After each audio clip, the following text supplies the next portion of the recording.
Vous qui aimez étudier à l'étranger dans de bonnes conditions, voici pour vous une opportunité à ne pas rater. L'agence des voyages Wander Service vous donne l'opportunité de réaliser vos rêves en organisant un concours de bourse d'études internationales le 15 décembre 2024 à l'Université pédagogique nationale UPenn avec comme frais de participation $5.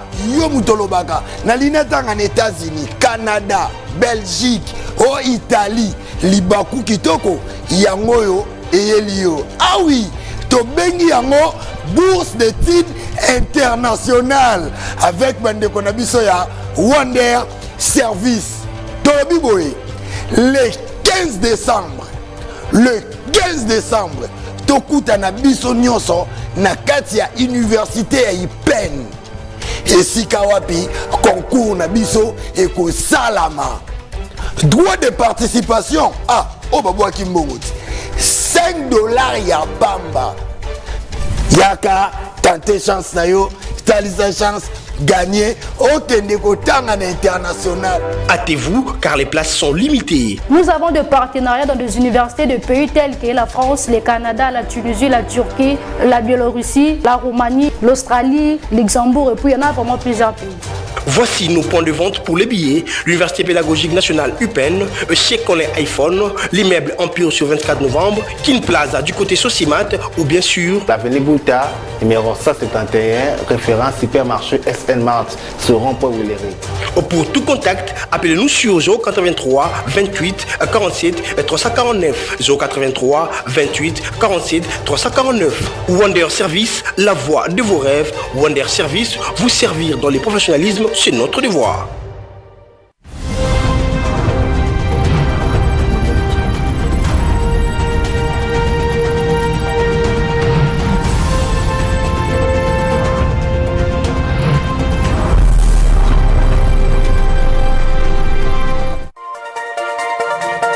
La première ministre Judith Suminwa a débuté sa participation à la conférence annuelle des Nations Unies sur le changement climatique. À la Chambre basse du Parlement, dans le cadre de renforcement de la diplomatie parlementaire entre plusieurs pays du monde, l'Assemblée nationale va diligenter une mission parlementaire à Kampala, capitale de l'Ouganda, de ce mardi.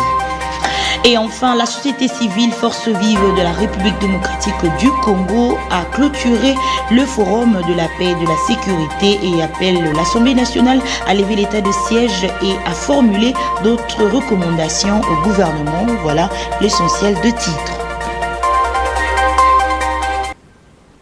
Vous informer, notre devoir, bienvenue à cette grande édition du journal dans l'actualité en République démocratique du Congo dans le cadre de renforcement de la diplomatie parlementaire entre plusieurs pays du monde. L'Assemblée nationale de la République démocratique du Congo a diligenté une mission parlementaire à Kampala, capitale de l'Ouganda, de ce mardi 12 au 19 novembre 2024. Suivez le détail avec Christian Lissoko.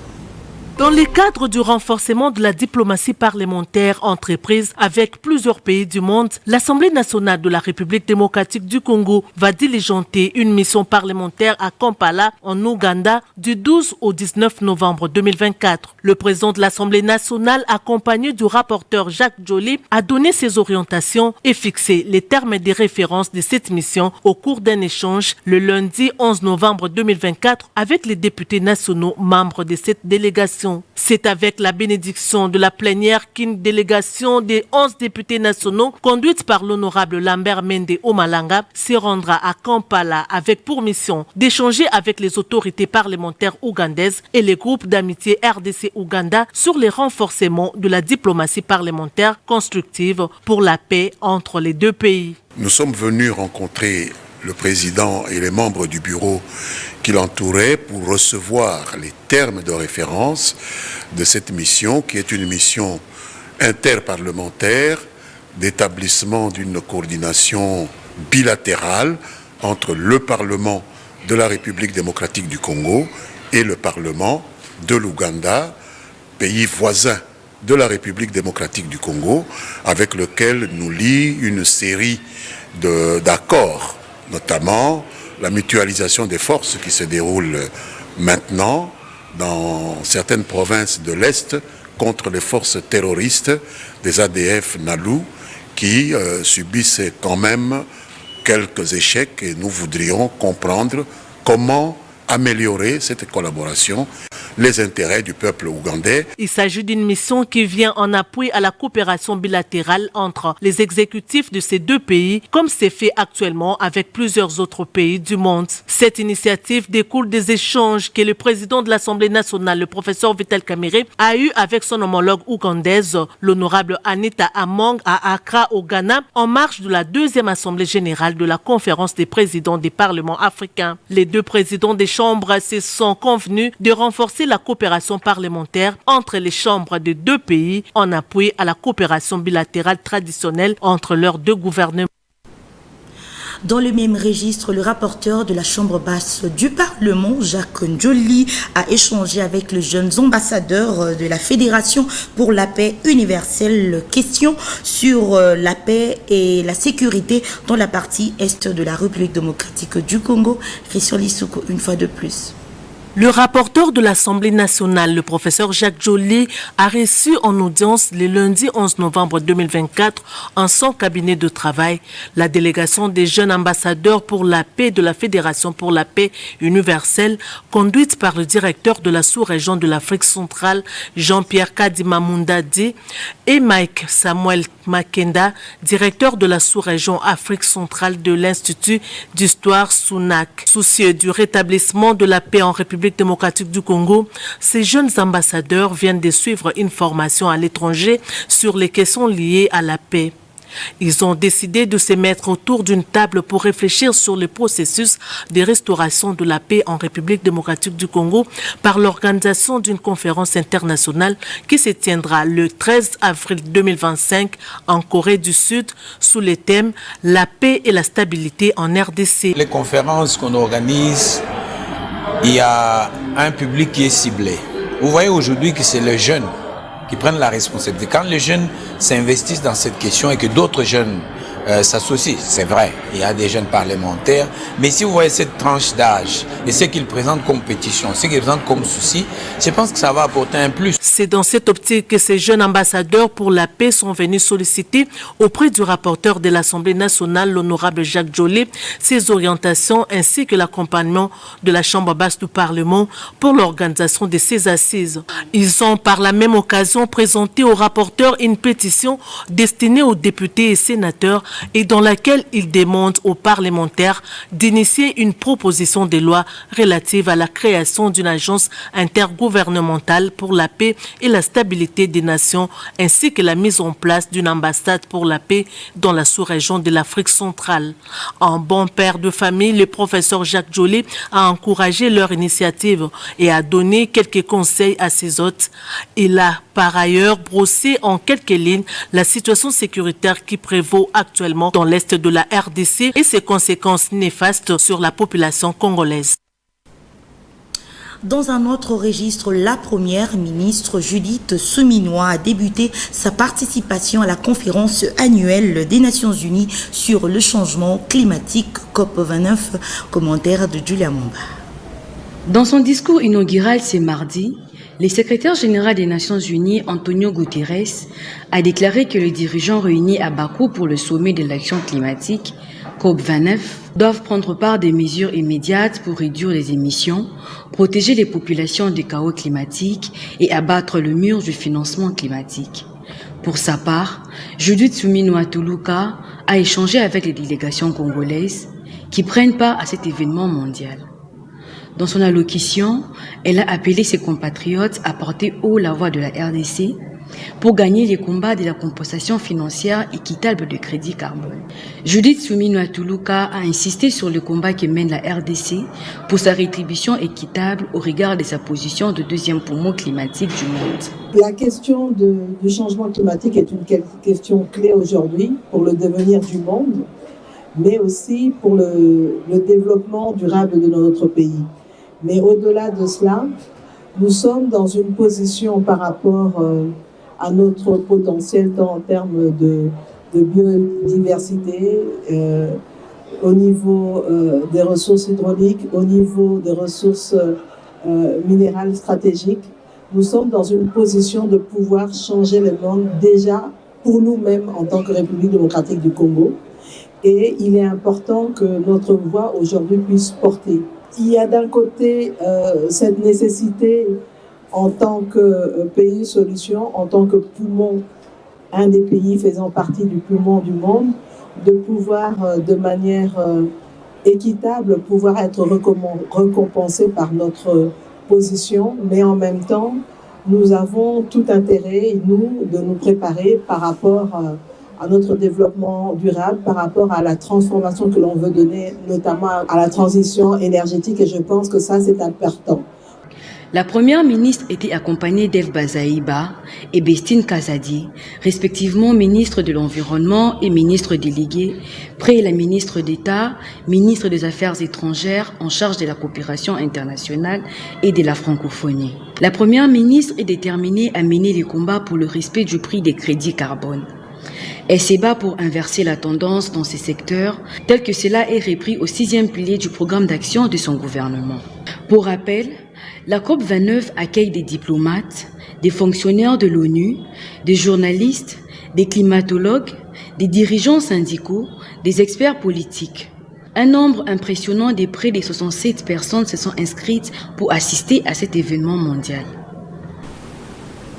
La société civile force vive de la République démocratique du Congo, à l'heure de la clôture du Forum de la paix et de la sécurité appelé l'Assemblée nationale, a levé l'état de siège et a formulé d'autres recommandations au gouvernement. Je vous laisse suivre Maître Néné Bintou qui a lu la déclaration finale au micro de Copain Koutoumissa.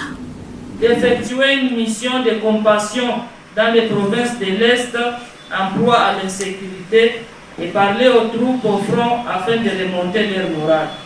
Au Parlement, de lever l'état de siège comme demandé par les souverains primaires et renforcer les opérations militaires.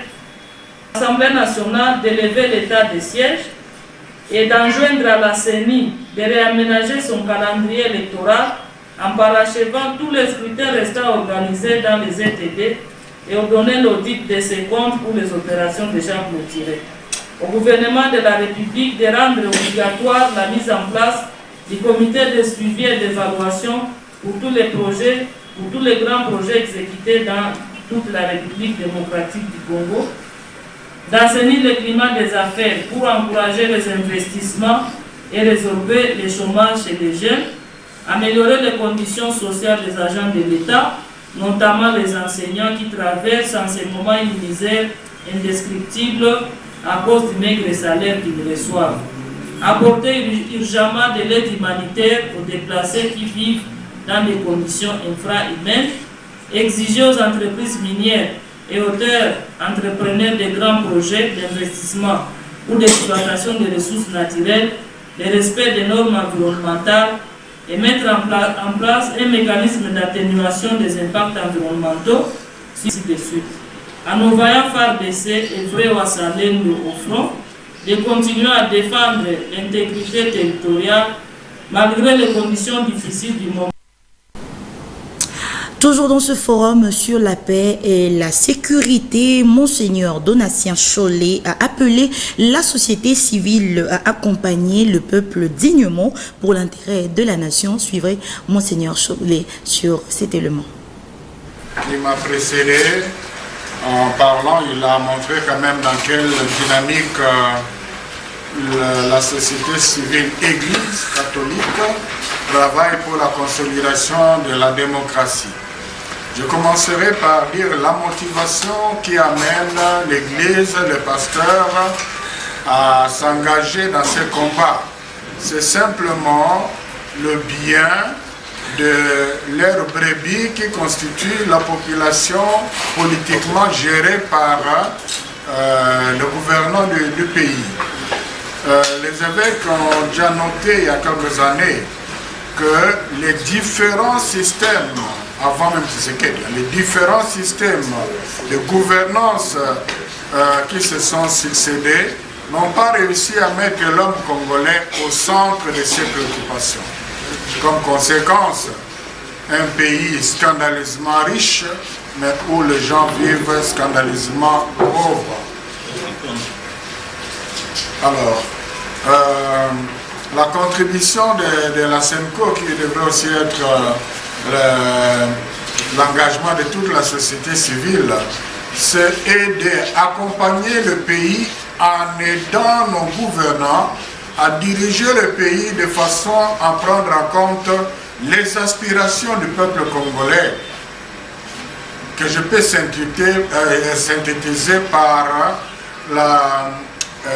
vivre dignement, simplement, comme homme créé à l'image de Dieu, dignement, et le pays en a les moyens. Si le peuple congolais n'arrive pas encore à vivre dignement, il y a un problème de gouvernance qui n'a pas commencé aujourd'hui. Alors, le directeur pays de l'ONG Save the Children en République démocratique du Congo est à Bunia, en Ituri.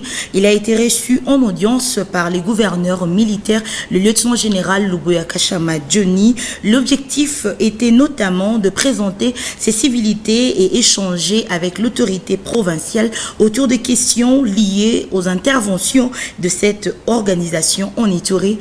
Les détails donnés par Naomi Katako. Les interventions de l'ONG Save the Children en Ituri sont plus orientées dans les domaines santé et éducation. Grégoire Ram, directeur pays de cette organisation humanitaire internationale, réaffirme la détermination de son organisation, celle d'accompagner les gouvernements congolais dans les secteurs de l'éducation et santé. Bon, je suis venu pour voir avec mes collègues qui sont venus de Norvège pour voir un peu la mise en œuvre de travail de Save the Children ici en Ituri. Puisqu'ici on aide la population côté santé, côté nutrition, côté éducation, côté protection d'enfants. On fait ce travail en étroite collaboration avec le gouvernement, avec l'État, avec les partenaires locaux. Et donc nous sommes ici pour voir un peu comment ça marche et comment on peut encore renforcer notre soutien ici en Ituri. On est là à côté, dans les zones de santé, dans les centres de santé, pour soutenir les médecins, les infirmiers, les travailleurs de santé de l'État qui sont là en train d'aider la population. Dans les écoles, nous sommes là à côté des directeurs des écoles, des enseignants, des enfants, pour qu'ils aient les matériaux et le soutien et la formation qu'il faut pour bien avancer. Cependant, ces derniers souhaitent voir les Ituriens mettre définitivement fin aux différents conflits qui bloquent le développement de cette province. Bon, la première chose qu'on espère pour tout le monde en Ituri et au Congo, c'est la paix. Vraiment, on essaie de travailler avec les communautés pour que vraiment la paix avance. C'est ça que le grand souci du gouvernement aussi. Et la population est tellement gentille. Et c'est ça, c'est tellement pénible de voir ce conflit, de voir un endroit tellement bien où la population peut se développer, les enfants peuvent bien grandir. Et c'est pourquoi vraiment on souhaite la fin du conflit et pour que vraiment les enfants peuvent grandir dans la paix. Disons que les interventions de l'ONG Save the Children sont capitales dans cette province en voie de pacification et de son développement intégral durant cette période cruciale de l'état des sièges. Restons à Ituri. 400 éléments de FARDC viennent de clôturer leur formation à Bunia, au camp Roi-Para. Ils ont été formés par les instructeurs congolais et onusiens. Le commandant des opérations et gouverneur militaire, le lieutenant-général Luboya Kashama Johnny, les a invités au respect de règles d'engagement et de comportement. Naomi Katako. Ces démonstrations spectaculaires appartiennent aux éléments du bataillon Aiglon, basé à Rwampara. Ils viennent de clôturer leur formation en vue de défendre l'intégrité du territoire national. Le colonel Moukim du bataillon Bangladesh a salué l'implication du gouverneur militaire de l'Ituri. Enfin, je remercie je remercie son Excellence le gouverneur de la province de l'Ituri, aussi les autres membres du gouvernement pour avoir honoré notre invitation par sa présence.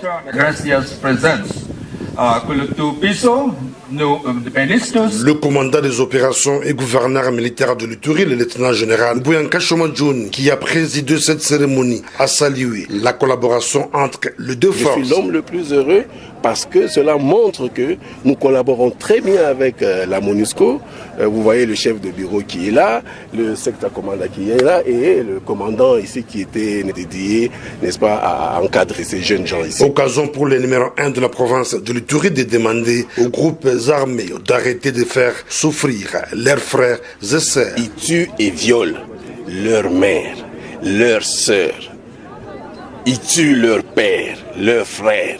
Trouvez-vous ça normal vraiment? Cette série de formations prouve en suffisance la détermination du président de la République, commandant suprême de FARDC, Félix Antoine Tshisekedi Tshilombo, qui reste résolument engagé à rendre professionnelle son armée en renforçant surtout sa capacité opérationnelle en vue de garder intacte l'intégrité du territoire national, quoi qu'il en soit, quoi qu'il en coûte.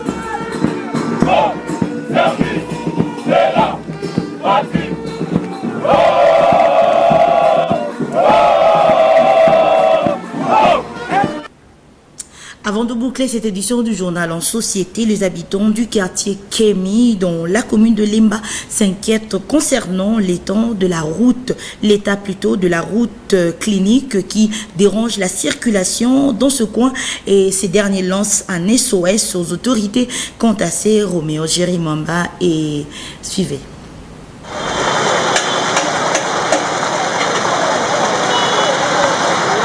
Nous sommes sur la route clinique au quartier Kémi, dans la commune de Limba. Dans son tronçon compris entre Triangle et Clinique Universitaire se trouve dans un état de délabrement depuis un temps relativement long, causé par la mauvaise canalisation d'eau. À cela s'ajoute le mauvais curage des caniveaux par l'OVD, laissant des immondices le long de la route qui expose la population à plusieurs maladies et rend la circulation de véhicules très difficile avec des embouteillages. Une souffrance atténuée par la construction du pont Jekoko il y a de cela 2 semaines. La population de ce coin et les usagers de cette route lancent une sonnette d'alarme aux autorités.